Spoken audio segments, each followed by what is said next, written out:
আলহামদুলিল্লাহি রাব্বিল আলামিন আর রহমানির রহিম মালিকি ইয়াউমিদ্দিন। কি সুন্দর পরিচয় দেওয়া হয়েছে। নামাজের ভেতরে এই সূরাটি তেলাওয়াত হয়। এই যে রমজান মাস গেল, এখনো মাত্র 18-19 দিন হলো রমজান মাস গেল। তারাবিহের নামাজেও প্রতিদিন আমরা শুনতাম হাফেজ সাহেব তেলাওয়াত করতেন, কিন্তু আমাদের ভেতরে আবেগ কাজ করতো না। নামাজে আমাদের আবেগ কাজ না করার একটি বড় কারণ হলো নামাজে কি তেলাওয়াত হয় সেটা আমরা বুঝতে পারি না। নামাজের ভেতরে যখন তেলাওয়াত আরম্ভ হয়, যদি আমরা সেটা বুঝতে পারতাম, উপলব্ধি করতে পারতাম, অন্য একটি ভুবনে, অন্য একটি জগতে আমরা হারিয়ে যেতাম। কারণ হাদিসে কুদসিতে এসেছে, আল্লাহ তাআলা বলেছেন, কাসসামতুস সালাতু বাইনি ওয়া বাইনা আবদি নিসফাইন। নামাজকে আমি আমার আর আমার বান্দার মধ্যে দুই ভাগ করে নিয়েছি। ফানিসফুহা লি ওয়া নিসফুহা লি আবদি। নামাজের অর্ধেক হলো আমার, আর নামাজের অর্ধেক হলো বান্দা তোমার। সুবহানাল্লাহ পড়বেন না? কত বড় কথা। আল্লাহ তাআলা বলেছেন, বান্দা তুমি তো নামাজ আদায় করো আমার জন্য, কিন্তু নামাজকে আমি দুইটা পার্ট করেছি। নামাজের এক ভাগ হলো আমার, আর আরেকটা ভাগ হলো তোমার। এই কথার অর্থ হলো, সালাতের মাধ্যমে বান্দা আমি তোমার সাথে কথা বলি, সালাতের মাধ্যমে আমি তোমার সাথে কথোপকথন আরম্ভ করি। এটা আমরা ফিল করি না, এটা আমরা বুঝি না বলে নামাজের ভেতরে কোনো মজা পাই না। যখন আমি নামাজে দাঁড়িয়ে বলি আলহামদুলিল্লাহি রাব্বিল আলামিন, এই আয়াতের অর্থ হলো সকল প্রশংসা আল্লাহর, যিনি জগৎ সমূহের প্রতিপালক। এই যে একটি আয়াত আমি তেলাওয়াত করলাম, সঙ্গে সঙ্গে আল্লাহ এই তেলাওয়াতের জবাবও দিয়ে দিলেন। আল্লাহ তাআলা তখন আপনার কথার জবাব দিয়ে বলেন, হামিদানি আবদি, আমার বান্দা নামাজে দাঁড়িয়েই তার জবান দিয়ে আমার প্রশংসা করলো। এরপরে আপনি যখন বলেন আর রহমানির রহিম, আল্লাহ আপনি হচ্ছেন রহমান, আপনি হচ্ছেন রহিম, আল্লাহর সাথে সাথে জবাব দেন।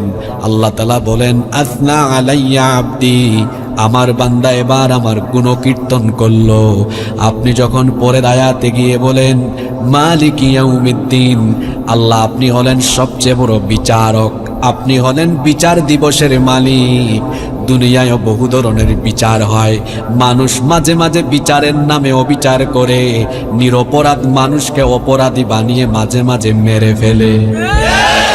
আমরা সূরা ফাতিহার ভেতরে বলি, আল্লাহ আপনি এমন বিচারক নন, আপনি হলেন সেই বিচার দিবসের মালিক যেদিন আপনি মানুষের কর্মের বদলা দিবেন।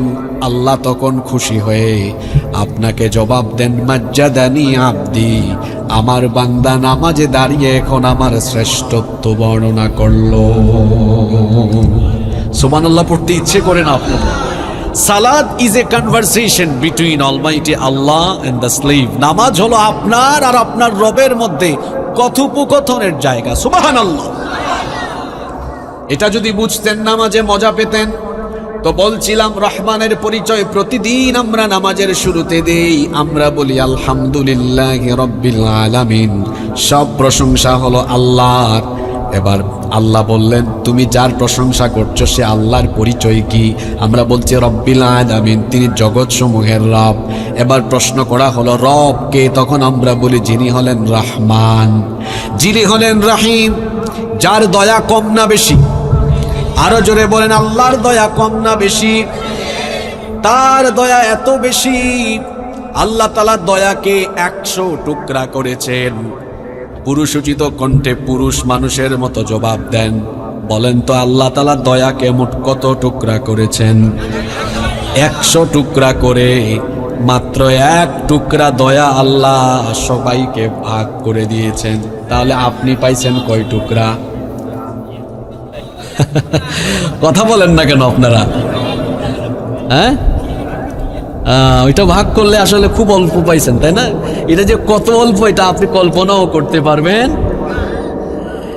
শুনেন, এই কথাটা এই জন্য বললাম, অনেক যুবক ছেলেরা এসেছো, জিনার সাগরে তোমরা ডুবে গিয়েছো, মোবাইলের ফিতনায় পড়েছো। এখানে অনেক বোনেরা এসেছেন, মায়েরাও এসেছেন। আমি জানি আজকের মাহফিলে অনেক গুনাহগার মানুষও চলে এসেছেন, অনেক গুনাহ নিয়ে আজকে মাহফিলে আমরা এসেছি। রহমতের কথা আমি এই জন্য বলেছি, আল্লাহর রহমত থেকে কখনো নিরাশ হবেন না, যতই গুনাহ থাকুক না কেন। হাদিসে কুদসিতে আল্লাহ তাআলা বলেছেন, ইয়া আদম, হে আদম সন্তান শোনো, লাউ বালাগাত যুনুবুকা আনানাস সামাই সুম্মা ইস্তাগফারতানি গফারতু লাক। যদি তোমার গুনাহ এই মাটি থেকে একেবারে আকাশ পর্যন্ত, আকাশের উচ্চতায় চলে যায়, আকাশের উচ্চতা সমান গুনাহ নিয়ে তুমি যদি সেই আল্লাহর দয়ার আশা করে আল্লাহর কাছে মাফ চাও, আল্লাহ তাআলা বলেন, বান্দারে আমিও তখন আমার আকাশ পরিমাণ দয়া নিয়ে তোমার সামনে হাজির হয়ে তোমার সব গুনাহ আমি মাফ করে দিব। 100 টুকরা করেছেন রহমতকে, দয়াকে আল্লাহ 100 টুকরা করে, 1 টুকরা সবাইকে দিয়েছেন, বাকি 99 টুকরা আল্লাহ তার নিজের কাছে রেখে দিয়েছেন। এই 1 টুকরা দয়া পেয়ে আমাদের অবস্থা কেমন? মায়ের সন্তানের প্রতি মা বাবার ভালোবাসা কম না বেশি? স্ত্রীর প্রতি স্বামীর ভালোবাসা কম না বেশি? এখন সবাই মিলে পাইছে কত? মাত্র 1 ভাগ কইরা পাইয়া যদি এই অবস্থা হয়, তো যার কাছে 99 টুকরা আছে, যতই গুনাহ করি না কেন, তার কাছে মাফ চাইলে তিনি মাফ করবেন কিনা? এজন্য আমরা সব সময় একজনকে ডাকবো, গলার আওয়াজ বড় করে এই মাঠ কাঁপিয়ে একবার তাকে ডাক দেন, তিনি কে? সেই আল্লাহ বলছেন, রহমানের বান্দা হতে পারবা, দয়াবানের বান্দা হতে পারবা, 12টি কাজ করো। এই 12টি কাজ যদি করতে পারো, আল্লাহ তাআলা এই সূরা ফুরকানের শেষের দিকে ওয়াদা দিয়েছেন, এই 12টি গুণে গুণান্বিত হবে যারা, রহমানের বান্দা হলো তারা। এই 12টি গুণে গুণান্বিত হবে যারা, রহমানের কাছ থেকে জান্নাতুল ফেরদাউসের ওয়ারিস হয়ে যাবে তারা। জোরে বলেন তো, কয়টা কাজ? আপনারা পুরুষ মানুষ তো, পুরুষ মানুষের মতো জবাব দেন, কয়টা? আমি প্রায় 600 কিলো জার্নি করেছি, 5 দিন ধরে ভাইরাস জ্বরে আক্রান্ত হয়েও কথা বলতেছি এখন।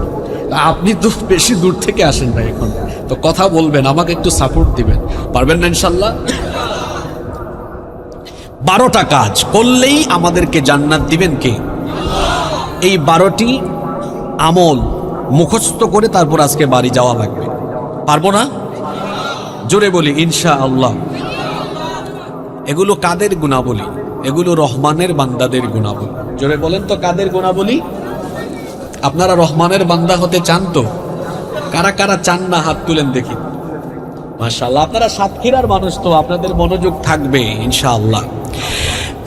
1 নাম্বার, রহমানের বান্দা হলো তারা দুনিয়ার বুকে নম্রভাবে, ভদ্রভাবে, বিনয়ের সাথে বিচরণ করে যারা।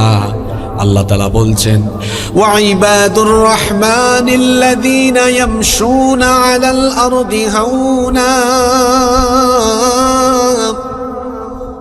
রহমানের বান্দা হলো তারা জমিনে নম্রভাবে, ভদ্রভাবে, বিনয়ী হয়ে বিচরণ করে যারা। রহমানের বান্দারা অভদ্র হয় না, রহমানের বান্দারা বেয়াদব হয় না, রহমানের বান্দারা কখনো অহংকারী হয় না। আমাদের সমাজে কম বেশি অহংকারী মানুষ আছে না নাই? কত রকমের অহংকারী স্বভাবের মানুষ আপনি দেখবেন। কেউ করে জ্ঞানের অহংকার, জ্ঞানের বড়াই কখনো করবেন না, কারণ জ্ঞান ও আল্লাহর নেয়ামত। আপনি অহংকার করলে পরিণতি এমন হতে পারে, যিনি জ্ঞান দিয়েছেন জ্ঞানের নিয়ামত কেড়ে নিয়ে তিনি আবার আপনাকে মানসিক পাগলও বানায় দিতে পারেন কি পারেন না? এজন্য জ্ঞানের বড়াই করা ঠিক নয়, কোনো বিষয় নিয়ে অহংকার করা ঠিক নয়। টাকা পয়সার অহংকারও করবেন না, কারণ সকাল বেলার ধনী ব্যক্তিকে বিকেল বেলার রাস্তার ফকির যিনি বানাতে পারেন তিনি কি? ক্ষমতা পেলে অহংকার করবেন না, তবে আমাদের স্বভাব হলো এমন, আমরা ক্ষমতা পেলে ভাব সাবুলটাই ফেলি, চেহারা সুরতে একটা মুশন কাজ করে, এমন মানুষ তো আমার সমাজে নাই। ক্ষমতা পেয়েও আপনি বড়াই করবেন না, অহংকার করবেন না, কারণ ক্ষমতার নেয়ামত দিয়ে চেয়ারে বসিয়ে আপনাকে সম্মান দিয়েছেন যিনি, পাবলিকের হাতের পাবলিকের পা থেকে জুতা খুলে জুতার বাড়ি খাওয়ায়া আবার চেয়ার থেকে নামায়া বেইজ্জত করতে পারেন তিনি। এজন্য ক্ষমতার বড়াই করা ঠিক নয়। ক্ষমতার বড়াই পৃথিবীতে যারাই করেছে তারাই ধ্বংস হয়েছে। যেমন সবচেয়ে বড় উদাহরণ হলো ফেরাউন, এরপরে আছে আরেক শয়তান, নাম হলো নমরুদ। আবার ক্ষমতায় থেকেও পৃথিবীতে অনেক মানুষ চেয়ারে বসে বেইজ্জত হয়েছে। পৃথিবীতে নমুনা আছে বুশের বাচ্চা বুশ। তাহলে বোঝা গেল ক্ষমতার মালিক যেমন আল্লাহ, ক্ষমতা থেকে নামানোর মালিকও আল্লাহ, ইজ্জত দেওয়ার মালিকও আল্লাহ, বেইজ্জত করার মালিকও আল্লাহ। অনেক মানুষ আছে ক্ষমতার চেয়ারে থাকাকালীনও বেইজ্জত হয়। মানুষ তাকে সামনে পাইলে ভয়ে সালাম দেয়, কিন্তু পেছনে গিয়ে মনে মনে গালি দেয় কিংবা জুতা দেখায়। বলেন তো এমন পরিস্থিতি সমাজে কম বেশ আছে না নাই? অহংকার করা এটা কোনো মুমিনের স্বভাব নয়। কিসের অহংকার করেন? আমি আপনার পরিস্থিতি শোনায়া দিচ্ছি। আপনি কিচ্ছু ছিলেন না, আপনি ছিলেন এক ফোঁটা নাপাক পানি। এমন এক ফোঁটা নাপাক পানি ছিলেন আপনি, যা বের হওয়ার পরে আপনার বাবা মা দুইজনের উপরে গোসল ফরজ হয়ে গিয়েছিল। সেই নাপাক পানি থেকে আপনি 9 মাসে মায়ের পেটে অস্তিত্ব লাভ করে দুনিয়াতে এসেছেন। কিসের তো বড়াই করেন? কিছুদিন পরে এই শরীর থেকে যখন রূহ বের হয়ে যাবে, কবরে দেওয়ার পরে কিছুদিন যেতে না যেতেই এই দেহটা পচে গলে দুর্গন্ধযুক্ত হয়ে শেষ হয়ে যাবে। অহংকার করা আপনার জন্য মানায় না। এজন্য রব্বুল আলামিন কোরআনে কারীমের 17 নম্বর সূরা বনী ইসরাঈলের 37 নম্বর আয়াতে আরো সুন্দর করে বলছেন, ওয়ালা তামশি ফিল আরদি মারাহা ইন্নাকা লান তাখরিকাল আরদা ওয়া লান তাবলুগাল জিবালা তুলা। আল্লাহ তাআলা বলছেন, জমিনে উদ্ধত হয়ে চলাফেরা করো না। ইন্নাকা লান তাখরিকাল আরদা ওয়া লান তাবলুগাল জিবালা তুলা।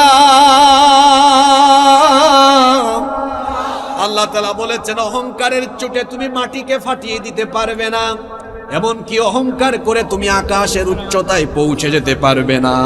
তো কিসের তো বড়াই? টাকা পয়সা ক্ষমতা কোনো কিছু নিয়ে অহংকার করা মানুষের জন্য শোভা পায় না। অহংকার করার যোগ্যতা কেবল একজনের আছে, জুড়ে বলেন তিনি কে? এজন্য হাদিসে কুদসিতে আল্লাহ বলেছেন, আল কিবরিয়া উরিদাই, অহংকার আমার চাদর। কার চাদর? আল্লাহ তাআলা বলেছেন, যে আমার চাদর নিয়ে টানাটানি, যে অহংকার করে সে যেন আমি আল্লাহর চাদর নিয়ে টানাটানি করে। আর যে ব্যক্তি অহংকার করে আল্লাহর চাদর নিয়ে টানাটানি করবে, দুনিয়া আখিরাতে তাকে বেইজ্জত করার দায়িত্ব যিনি নিয়েছেন তিনি কি? এজন্য আমরা কি অহংকারী হব না বিনয়ী হব? আরো জোরে বলেন, অহংকারী না বিনয়ী? তাহলে অহংকারী স্বভাব বাদ দিয়ে দেন। অহংকার আছে কিনা বুঝবেন কেমনে? আপনি যদি ঊর্ধ্বতন পর্যায়ে থেকে অধস্তন ব্যক্তিদেরকে সম্মান করতে না জানেন, তাহলে বুঝবেন আপনার মধ্যে অহংকার আছে। আপনি মাদ্রাসার মুহতামিম সাহেব, আপনি যদি মাদ্রাসার সহকারী শিক্ষকদেরকে সালাম আগে দিতে না পারেন, অহংকার মনে বাসা বেঁধেছে। আপনি গাড়ির মালিক ড্রাইভারকে সালাম দিতে না পারলে অন্তরে অহংকার বাসা বেঁধেছে। আপনি বিরাট বড় কোনো প্রতিষ্ঠানের মালিক, স্টাফকে বেতন আপনি যদি সালাম দিতে না পারেন, সুন্দর ভাষায় কথা বলতে না পারেন, তাহলে আপনার মধ্যে অহংকার বাসা বেঁধেছে। অহংকার এটা হলো ইবলিসের স্বভাব। এই স্বভাব কোনো মুমিনের স্বভাব নয়। আল্লাহ তাআলা বলছেন, মুমিন অহংকারী হয় না, রহমানের বান্দারা হয় বিনয়ী। এরা অভদ্র হয় না, এরা হয় ভদ্র। আমার ভাইদেরকে বলছি, যুবকদেরকে, ছাত্রদেরকে বলছি, এখনকার পরিস্থিতি কেমন জানি দিন দিন জটিল হয়ে যাচ্ছে। আমরাও তো কৈশোরকাল অতিক্রম করে যৌবন অতিক্রম করছি। শিশুকালে, কৈশোরকালে আমরা দেখেছি রাস্তাঘাটে মুরব্বীদেরকে দেখলে আমরা সুন্দরভাবে পথ দিয়ে চলে যেতাম। এখনকার পরিস্থিতি এমন, 15, 16, 17 বছরের ছেলেরা ডিজে স্টাইলে চুলের কাটিং দিয়ে বাইকে যদি উঠে, তো মুরব্বী কিংবা বড় ভাই কাউকেই সম্মান দেয় না, দেখা যায় পিক আপ বাড়ায়া দিয়া তারপরে পাশ দিয়ে চলে যায়। এমন পোলা ভাই আমাদের সমাজে নাই। খবরদার, বড়দেরকে সম্মান করো। যুবকদেরকে, ছাত্রদেরকে বলছে, আল্লাহর নবী বলেছেন যে বড়কে সম্মান করে না, ছোটকে স্নেহ করে না, সে আমার উম্মতের অন্তর্ভুক্ত হতে পারে। এজন্য রহমানের বান্দা অভদ্র হয় না, সে হয় ভদ্র। অহংকারী হয় না, সে হয় বিনয়ী। সেজন্য আল্লাহ রহমানের বান্দাদের প্রথম গুণের কথা এভাবে বললেন, ওয়া ইবাদুর রহমানিল্লাযীনা ইয়ামশুনা আলাল আরদি হাওনা। রহমানের বান্দাগুলো তারা জমিনে নম্র হয়ে ভদ্রভাবে বিনয়ী হয়ে বিচরণ করে যারা। আল্লাহ এই গুণে অর্থাৎ নম্রতা ভদ্রতার গুণে আমাদেরকে গুণান্বিত করে দাও, বলেন আমিন। 2 নাম্বার, রহমানের বান্দাদের 2 নাম্বার গুণাবলী হলো, আল্লাহ তাআলা বলেছেন রহমানের বান্দারা হয় সহনশীল, এরা উগ্র হয় না। আপনারা রাগ করবেন না, এই গুণটা আমাদের বেশিরভাগের ভেতরে নাই, বিশেষ করে মহিলাদের মধ্যে এই গুণের বড় অভাব। আজকের মাহফিলে মহিলারা আছে, হ্যাঁ? সহনশীলতার এই গুণ মহিলাদের মধ্যে বড় কম। সহনশীলতার এই গুণের অভাবে কিন্তু সংসারের মধ্যে ভাঙন দেখা দেয়, ভাইয়ে ভাইয়ে ঝগড়া শুরু হয়। সহনশীলতার অভাবে দেখবেন বিয়ে শাদীর পরে মা বাপকে সেপারেট করে দিয়ে ছেলে তার বউ নিয়ে আলাদা হয়ে যায়। সহনশীলতার গুণ, এটা বড় গুরুত্বপূর্ণ গুণ। কেউ আমাকে কিছু বললেই সাথে সাথে রিপিট বা রিপ্লাই না করা, হজম করতে জানা, এটা বড় গুরুত্বপূর্ণ স্বভাব। মন্দের জবাব কখনো মন্দ দিয়ে হয় না, বরং মন্দের জবাব সুন্দর আচরণ দিয়ে করা, এটাই হবে মুমিনের স্বভাব। এজন্য আল্লাহ বলছেন, ওয়া ইযা খাতাবাহুমুল জাহিলুনা ক্বালু সালামা। জাহিলদের সম্মুখীন হলে রহমানের বান্দারা সালাম দেয়। তাদেরকে কেউ গালি দিলে জবাবে তারা গালি দেয় না, কেউ তাদের উপর হামলা করলে জবাবে তারা হামলা করে না। আমার নবীকে কাফিররা গালিগালাজ করেছে, কিন্তু নবীজি কি কোনোদিন কোনো কাফিরকে গালি দিয়েছেন নাকি? আরো জোরে বলেন। নবীজিকে যে কাফিররা কত রকমের গালি দিয়েছে সেগুলো কোরআনে আছে না নাই? তারা বলেছে, মুহাম্মদ, আমরা বলি সাল্লাল্লাহু আলাইহি ওয়াসাল্লাম, তুমি পাগল, তুমি জাদুকর, তুমি মিথ্যাবাদী, তুমি গণক। বলেন নাউজুবিল্লাহ। আল্লাহর নবীকে কত কথা বলল, কত কটু কথা বলল, শারীরিক মানসিক নির্যাতন করলো, কিন্তু নবীজি কোনোদিন কোনো কাফেরের জবাব গালির মাধ্যমে দেন নাই, হাতের মাধ্যমে দেন নাই। কিভাবে জবাবটা দিলেন? সুন্দর আচরণ দিয়ে আর তার দাওয়াতি ভাষার মাধ্যমে, দাওয়াতি আচরণের মাধ্যমে আল্লাহ তার নবীকে শিখায় দিলেন, ওয়াসবির আলা মা ইয়াকুলুনা ওয়াহজুরহুম হাজরান জামিলা। ও নবী, এরা যা বলে আপনি সবর করেন, মন্দের জবাব মন্দ দিয়ে হবে না। কয়জন ভাই বুকে হাত দিয়ে বলতে পারবেন, হুজুর এই গুণটা আমার মধ্যে আছে? আপনি দেবহাটা বাজারে গিয়েছেন, তার সাথে দেখা যে ব্যক্তি আপনার বদনাম করে, আপনাকে গালি দেয়, আপনি তো পাইলেই বলবেন, আজ তোরে পাইছি একদম কাইটাল বাম, খায়াল বাম একদম। এটা আমাদের স্বভাব আর কি।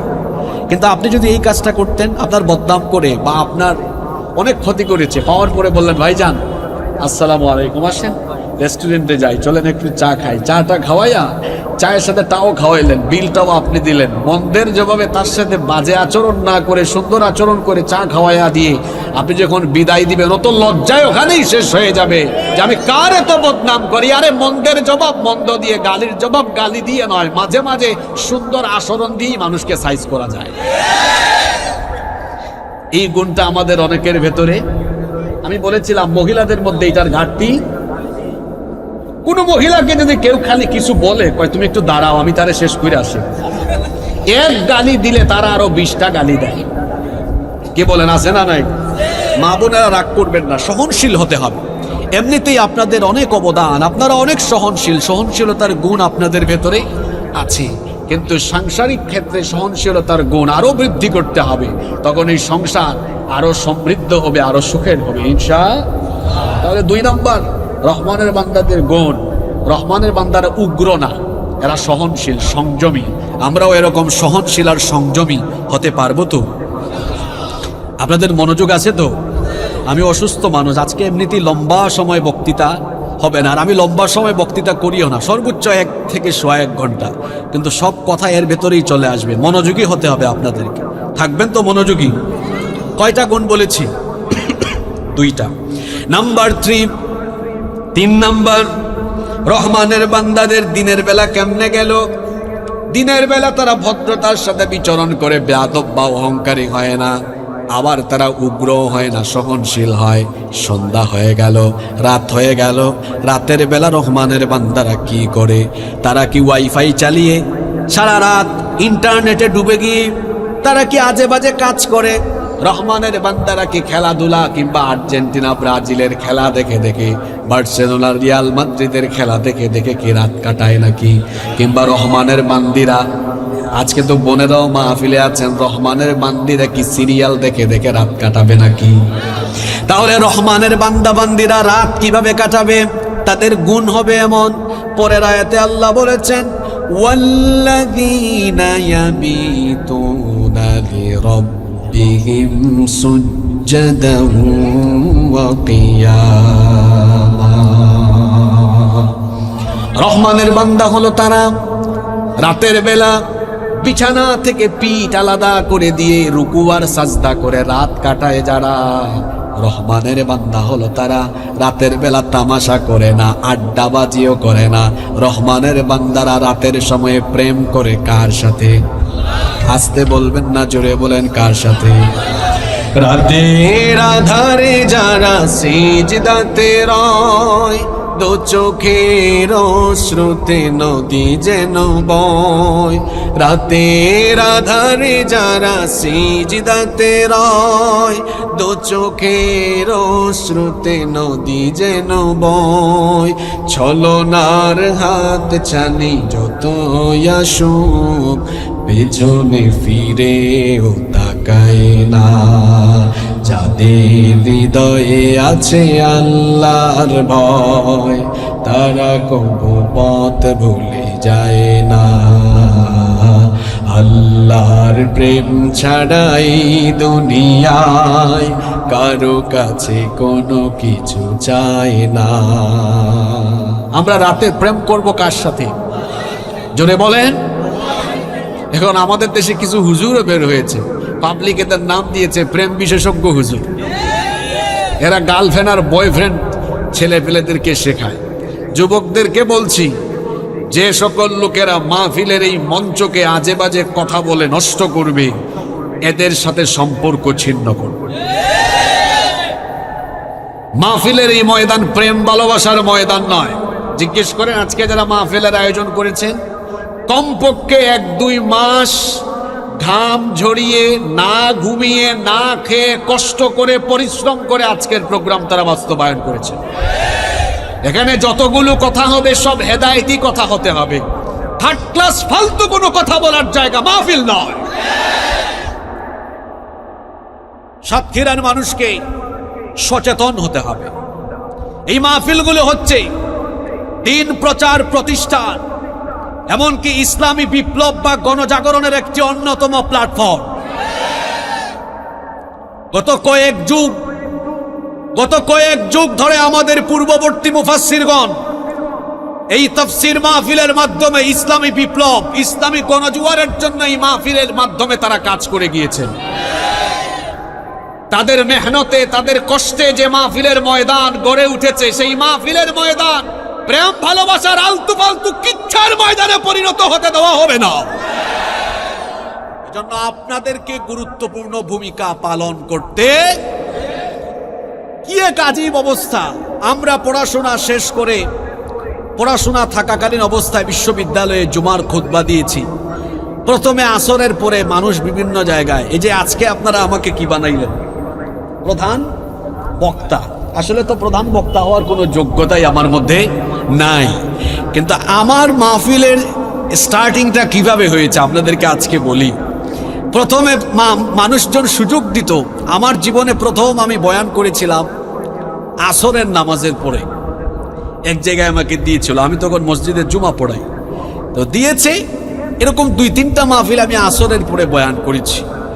বিভিন্ন জায়গা থেকে মানুষ দূর থেকে মাইকে শুনছে, বলে আসলে যেভাবে বয়ান করতেছে আসরের পরে না, এরা মাগরিবের পরে দিলে ভালো হইতো। তো কিছুদিন পর আমার প্রমোশন হয়েছে, প্রমোশন হয়ে এখন আমাকে আসরের পরে কেউ দেয় না, দেয় কোন টাইমে? মাগরিবের পরে 20-30 জন শুনে, এরকম চলছে কয়েক মাস। এরপরে আরেকটু প্রমোশন হয়ে গেছে, কয় না যেভাবে বক্তব্য দিচ্ছে এটা এশার পরে হইলে খাপ খাবে, তো নিয়ে গেছে কোথায়? এশার পরে। এরকম চলছে 2-3 বছর, 2-3 বছর এরকম চলছে। আপনারা কি জানেন, আপনাদের এই দক্ষিণবঙ্গে আমি প্রথম যখন এসেছিলাম তখন আমি বাদ মাগরিবের বক্তা ছিলাম, বুঝতে পেরেছেন? বাদ মাগরিবে আমি বক্তৃতা করছি। এরপরে মানুষ বলল না, যেভাবে বক্তৃতা করে আর একটু রাতে 9:30 10টায় নিয়ে যায়। এই কথাগুলো আমি আমার ঢুল পিটাচ্ছি না, বলেছি যে বক্তৃতার জগতে আমরা বক্তৃতা করে করে করে করে এগিয়ে যাওয়ার চেষ্টায় আছি। এখন কিছু কিছু ছেলেরা পড়াশোনায় থাকাকালীন ওই টাইমেই ভাইরাল হয়ে যেতে চায়, রুমের মধ্যে বসে ব্যাক স্ক্রিন লাগিয়ে তারপর ঠিকের আওয়াজ এনে। আর এরকম কিছু ইউটিউবার, অসাধু ইউটিউবার আছে, এরা এদের কাছ থেকে পয়সা খাইয়া ঠিকের আওয়াজ জোড়া তালি দিয়া যখন কথা বলে ঠিকের আওয়াজ হয়, মনে হয় সামনে লক্ষ লক্ষ মানুষ, আসলে কেউ নাই। এইরকম ইউটিউবারকে, কিছু অসাধু ইউটিউবারকে পয়সা করি খাওয়াইয়া খাটের উপরে, চেয়ারের উপরে, সোফার উপরে বৈশা 2-4 মাস বক্তৃতা করে ডলার খরচ করে বুস্টিং করলো, তারপরে বিরাট বড় বক্তা হয়ে ভাইরাল হুজুর হয়ে সাতক্ষীরার দেবহাটার ময়দানে এসে বিরাট বড় হুজুরে পরিণত হয়ে গেল। আপনারা কি আমার কথায় রাগ করছেন? এগুলো থেকে আপনাদেরকে বের হয়ে আসতে হবে। সত্যিকারের দায়ী ইলাল্লাহ যারা, এই যে আমাদেরকে আপনারা এত কষ্ট করে দাওয়াত করে এনেছেন, কেন এত কষ্ট করে দাওয়াত করে এনেছেন? এই সাতক্ষীরাই তো কত বড় বড় আলেম আছেন, কত বড় বড় কওমি মাদ্রাসা, আলিয়া মাদ্রাসা আছে। কি হয়েছে ওখানে? সাপও ওয়াজ শুনতে আসছে নাকি? বসেন। আচ্ছা, চলে গিয়েছে? আচ্ছা, হঠাৎ করে বাইরে হয়েছে না, মানে সাপ মনে হয় কোথায় রেসপন্স করছে আর কি। সাতক্ষীরার সাপ তো। আচ্ছা ঠিক আছে, বসেন। আল্লাহ সবাইকে হেফাজত করেন, বলেন আমিন। আপনারা কি আমার কথায় কষ্ট পেয়েছেন? আল্লাহ আমাদেরকে কথাগুলো বুঝবার তৌফিক দান করেন। তো বলছিলাম, রাতের বেলা প্রেম হবে কার সাথে? জোরে বলেন, কার সাথে? এই কোরআন যার উপরে নাজিল হলো, আমাদের প্রিয় নবী রাহমাতাল লিল আলামিন, তার রাত কাটতো কেমনে আর আমাদের রাত কাটতো কেমনে? শুনেন, আমাদের রাত কাটে কেমনে? আমরা তো অনেকে ঘুমাতে ঘুমাতে বা ফেসবুক চালাতে চালাতে রাত কাটে, আর আমার নবীর রাত কাটতো কিভাবে? আমাদের মা নবীজির বিবি আয়েশা রাদিয়াল্লাহু আনহা, তিনি হাদিস বর্ণনা করেছেন, তিনি বলেছেন, কানা ইয়াকুমু মিনাল লাইলি হাত্তা তানফাতারা কদামাহ। আল্লাহর নবী রাতের বেলা এত দীর্ঘ সময় তাহাজ্জুদের নামাজে দাঁড়িয়ে থাকতেন, দাঁড়াতে দাঁড়াতে আল্লাহর নবীর পা গুলো ফুলে যেত। আমরা রাতের বেলা ফেসবুক চালাতে চালাতে রাত কাটে, কিংবা ঘুমাতে ঘুমাতে আমাদের চেহারা ফুলে, আর আল্লাহর নবী রাতের বেলা তাহাজ্জুদ পড়তে পড়তে পা ফুলে। আল্লাহু আকবার। আল্লাহর নবী বলেছেন, শোনো, আলাইকুম বিকিয়ামিল লাইল, রাতের নামাজকে তুমি তোমার আমল বানাও। ফাইন্নাহু দাবুস সালিহিনা মান ক্বাবলাকুম, কারণ এটা তোমার পূর্ববর্তী সকল বুজুর্গ এবং আল্লাহর প্রিয় বান্দাদের আমল। যারা আল্লাহর প্রিয় বান্দা হয়েছেন, তারা তাহাজ্জুদের নামাজে আল্লাহকে সাজদা দিয়ে আল্লাহর প্রিয় হয়েছেন। এজন্য আপনি যদি আল্লাহর প্রিয় হতে চান, আপনি যদি আল্লাহর নৈকট্যশীল বান্দা হতে চান, রহমানের বান্দা হতে চান, তাহলে রাতের বেলা আপনি আল্লাহকে সাজদা দেন, রাতের নামাজ আপনার আমলে পরিণত করেন। আল্লাহ তাআলা কোরআনে কারিমে আরো সুন্দর করে বলেছেন, আল্লাহর প্রিয় বান্দাদের স্বভাব হলো تتجافى جنوبهم عن المضاجع يدعون ربهم خوفا وطمعا।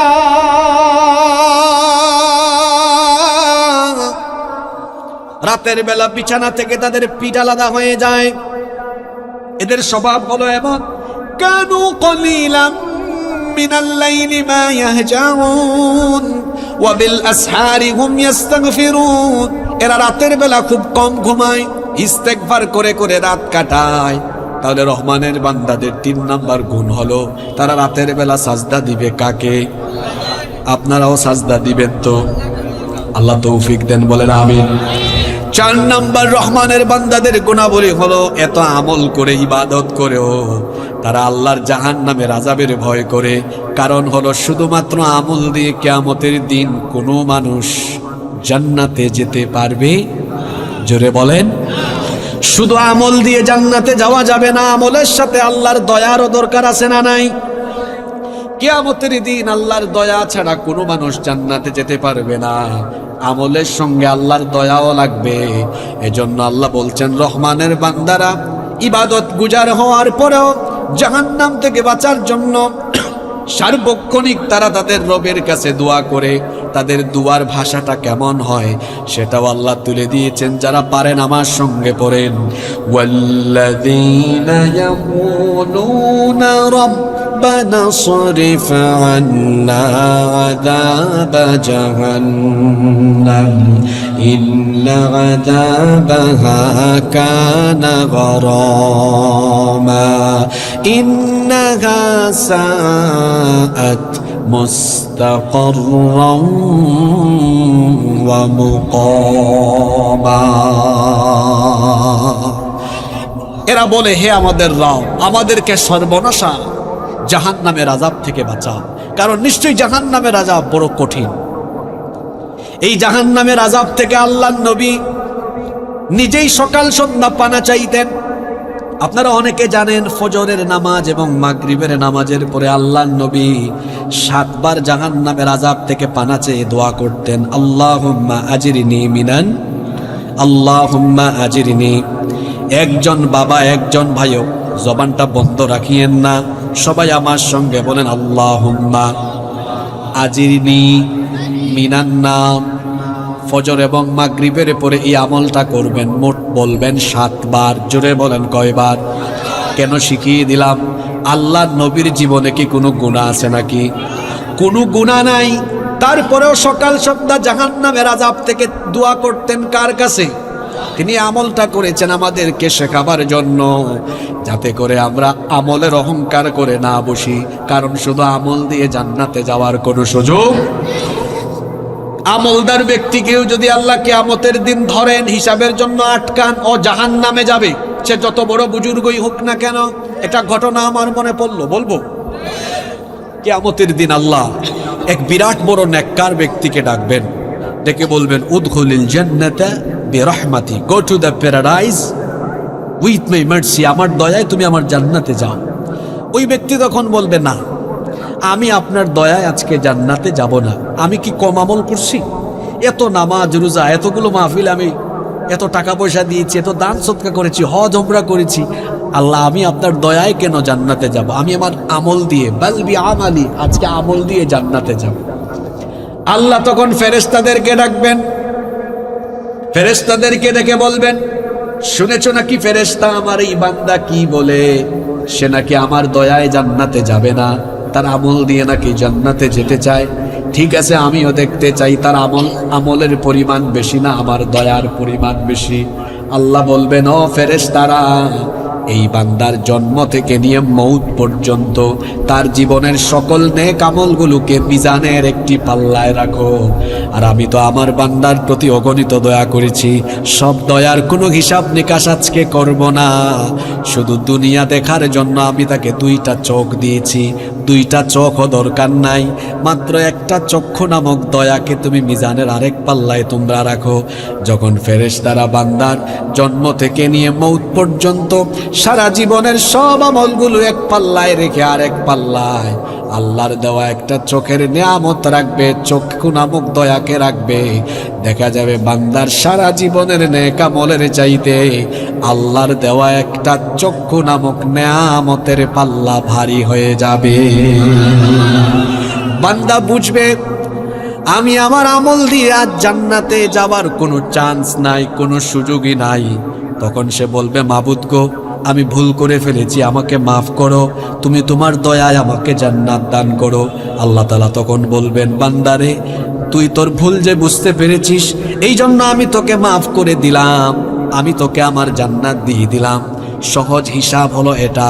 আল্লাহ নবী বলেছেন, মান্নু কিসামুদ্দিবা, আল্লাহ যার কাছ থেকে হিসাব চাইবেন সে জাহান্নামে যাবে, জান্নাতে যাওয়ার কোনো সুযোগ। আমাদের মা আম্মা জান আয়েশা রাদিয়াল্লাহু আনহা নবীজিকে প্রশ্ন করে বসলেন, ওগো আল্লাহর নবী, তাহলে সহজ হিসাবটা কেমন হবে? আল্লাহর নবী তখন বললেন, আল্লাহ যদি কোনো ব্যক্তির কাছ থেকে সহজ হিসাব নিতে চান, ওই ব্যক্তির হাতে থাকা আমলনামা আল্লাহ দেখবেন, কিন্তু যাচাই বাছাই না করে আল্লাহ তাকে দয়া করে জান্নাত দিয়ে দিবেন। এজন্য আল্লাহর নবী আমল করতেন, দোয়া পড়তেন, আল্লাহুম্মা হাসিবনি হিসাবান ইয়াসীরা। এই দোয়াটি আমরাও আমল করব বলে ইনশাআল্লাহ। তাহলে রহমানের বান্দাদের 4 নাম্বার আমল হলো জাহান্নাম থেকে বাঁচার জন্য তারা যার কাছে দোয়া করে, গলার আওয়াজ বড় করে সবাই বলেন, তিনি কি? রহমানের বান্দাদের 5 নাম্বার গুণাবলী হলো, রহমানের বান্দারা কৃপণ হয় না, রহমানের বান্দারা আবার অপব্যয়কারীও হয় না, কিপটাও হয় না, অপব্যয়কারীও হয় না। আমাদের সমাজে দেখবেন কম বেশি কিপটা স্বভাবের মানুষ আছে না নাই? আল্লাহ তাকে সম্পদ দিয়েছেন, ছেঁড়া কাপড় পরে, টাকা পয়সা আছে, ভালো খায় না। আর যারা টাকা পয়সা বাঁচিয়ে কিপটামি করে, ভালো খায় না, ভালো কাপড় চোপড় পরে না, সারা জীবনের জমানো সম্পদ শেষ বয়সে শরীরের পিছনে খরচ করা লাগে। এজন্য বুদ্ধিমানের কাজ হলো যেটুকু আছে নিজের শরীরের হক আদায় করা, আল্লাহ যেটা দিয়েছেন সেটা ভোগ করা, আর বাকি যা থাকবে আল্লাহর পথে। এজন্য আল্লাহ তাআলা বলেছেন, রহমানের বান্দাদের গুণাবলী হলো, ওয়াল্লাযীনা ইযা আনফাকু লাম ইউসরিফু ওয়া লাম ইয়াকতুরু ওয়া কানা বাইনা যালিকা কাওয়ামা।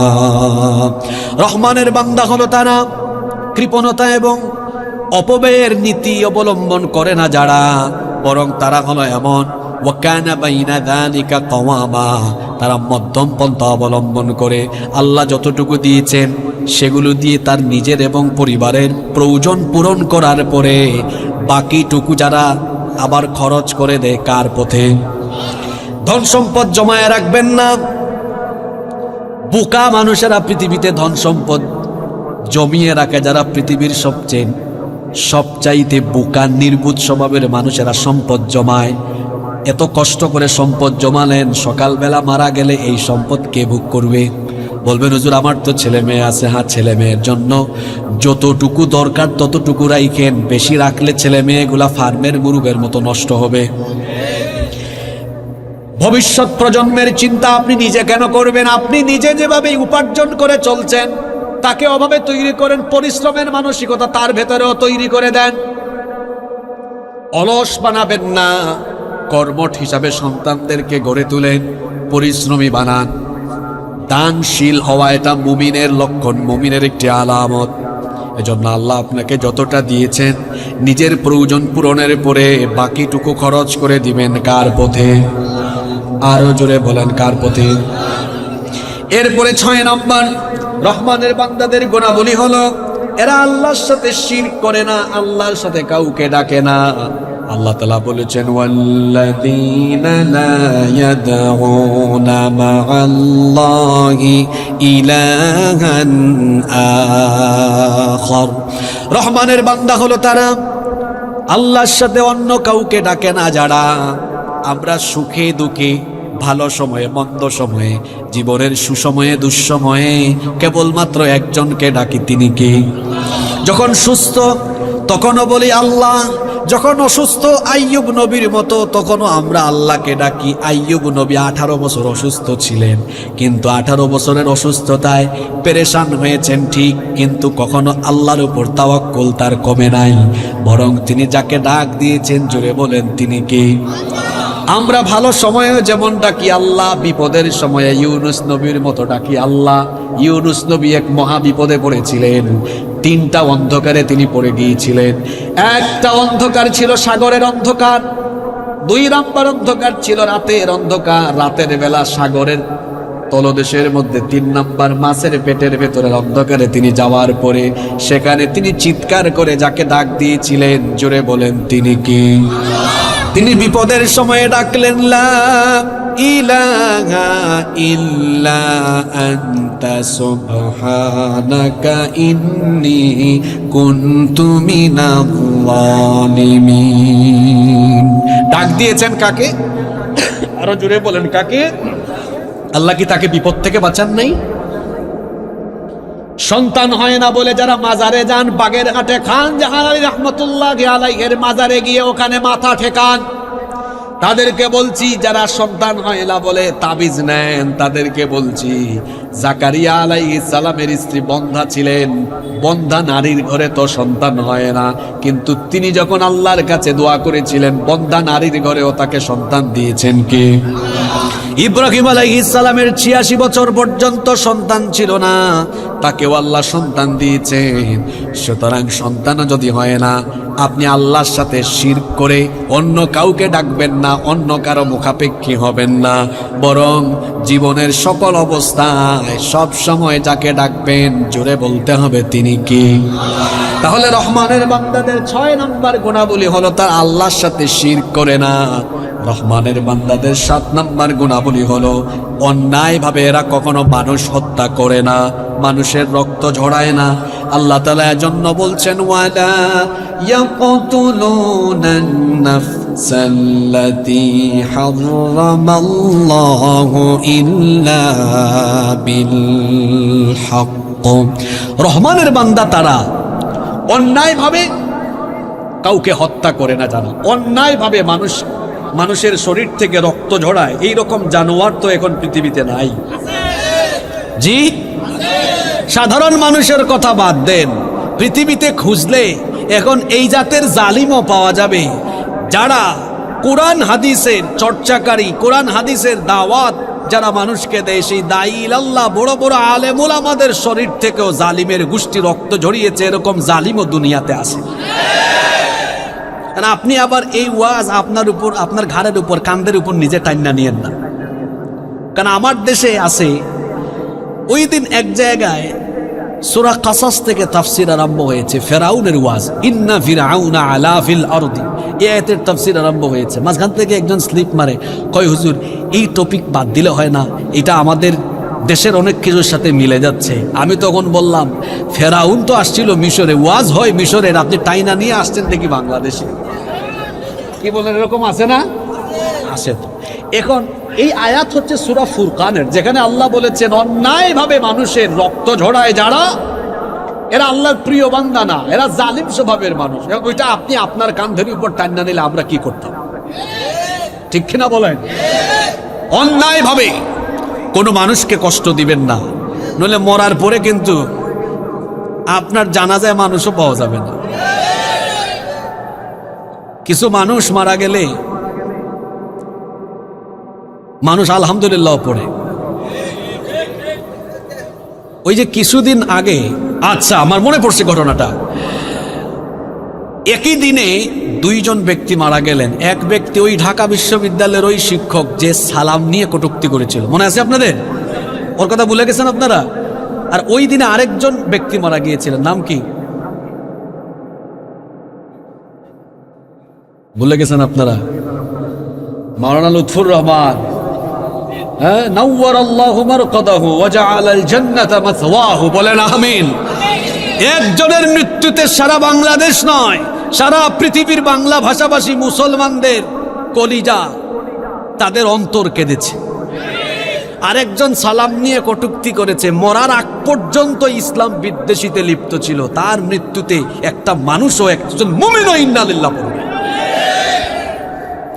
এজন্য তো কবি বলেছেন, এমন জীবন তুমি করিও গঠন, মরিলে হাসিবে তুমি কাঁদিবে, আর সবার আগে নিজের এলাকাবাসীর প্রিয় হইবেন। মরার পরে আপনার লাশ কান্ধে নিবে ঢাকা থেকে মানুষ আইসা না, এই আপনার পারুলিয়া, এটা পারুলিয়া না? এখানে কি পারুল নামে মহিলা বেশি ছিল নাকি যে পারুলিয়া লাগাই দিচ্ছেন আপনারা? খেজুর বাড়িয়া, অনেক খেজুর গাছ আছে না আপনাদের এখানে? আমি বলছিলাম, এটা আমি আপনাদের এখানে নয়, সব জায়গায় বলি, কারণ আমাদের বাংলাদেশে এই জিনিসটা আমরা প্রায় সময় দেখি। সামান্য রাজনৈতিক মতপার্থক্য আছে, পাশাপাশি বাড়িতে থাকে, ওই বাড়ির মানুষকে বাড়ি থাকতে দেয়, এলাকায় থাকতে দেয়, এলাকা ছাড়া কইরা দেয়, এমন মানুষ তো নাই। এ ভাই, আপনাকে বলছি, আপনি মারা যাওয়ার পরে আপনার লাশ পাশের বাড়ির ভাই এসে কান্দে উঠাবে। সামান্য রাজনীতির জন্য, মতপার্থক্যের জন্য পাশের বাড়ির আপনার ওই ভাইকে কষ্ট দিয়েন না। আপনি দল দুইটা হতে পারে, কিন্তু আপনি ইমানি দৃষ্টিকোণ থেকে দুইজন একজন আরেকজনের ভাই। কথা কি বোঝা যায়? আপনি কারে কষ্ট দেন? আপনার প্রতিবেশী তো। আল্লাহর নবী বলেছেন যে প্রতিবেশীর হক আদায় করতে জানে না, প্রতিবেশীর সাথে যার সম্পর্ক খারাপ, আল্লাহর সাথে তার সম্পর্ক খারাপ। আপনি কি আমার কথায় রাগ করলেন?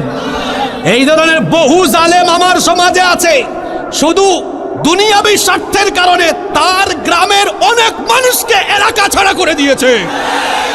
তোর জানাজায় তোর লাশ কাঁধে নেওয়ার জন্য তুই একজন মানুষও পাবি না জালিম। এখনো সময় আছে, এখনো সময় আছে, এখনো সময় আছে, এখনো সময় আছে। ভালো হয়ে যান, নইলে ঢাকা বিশ্ববিদ্যালয়ের ওই ব্যক্তির মতো মরার পরে মানুষ ইন্নালিল্লাহ নয় আলহামদুলিল্লাহ পড়বে। ভালো হইতে পয়সা লাগে না। আমার কথাকে রাগ করলেন? আল্লাহ বুঝার তৌফিক দেন। রহমানের বান্দাদের গুণাগুলি হলো, এরা রক্ত ঝরায় না, রক্তপাত করে। আমার সঙ্গে আমার এক ভাইয়ের যে কোনো দিক দিয়ে অমির মতবিরোধ থাকতেই পারে, তাই বলে আমি তার গায়ে হাত তুলতে পারি? আমি আমার ভাইয়ের রক্ত ঝরাতে পারি না। বিদায় হজের ভাষণ ক্লাস 9 10 স্কুলেও আপনারা পড়েছেন। কি বলেছিলেন নবীজি? মানব ইতিহাসের শ্রেষ্ঠ ভাষণ ছিল এটা। নবীজি বলেছেন, শোনো আমার উম্মত, তোমাদের আরেক ভাইয়ের রক্ত তোমাদের কাছে সেরকম পবিত্র যেরকম এই শহর পবিত্র। মনে পড়েছে? পড়েন নাই আপনারা? সবাই তো পড়েছি। আগে কিন্তু স্কুলেও 9 10 এই বিদায় হজের ভাষণটা পড়ানো হয়েছে।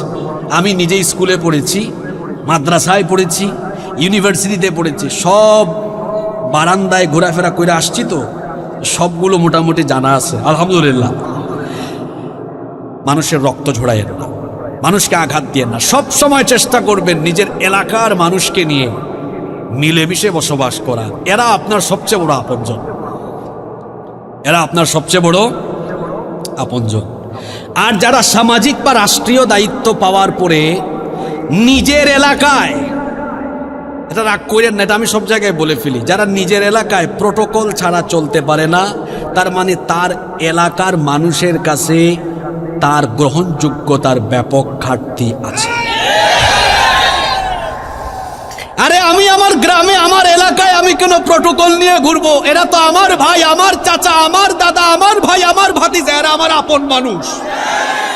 আমি যদি এদের সামনেই সাহস করে চলতে না পারি, আমার ভেতরে ঘাপলা আছে। আমি ওদেরকে কষ্ট দিয়েছি, ওরা সুযোগ পাইলে আমারে খায়া ফেলবে।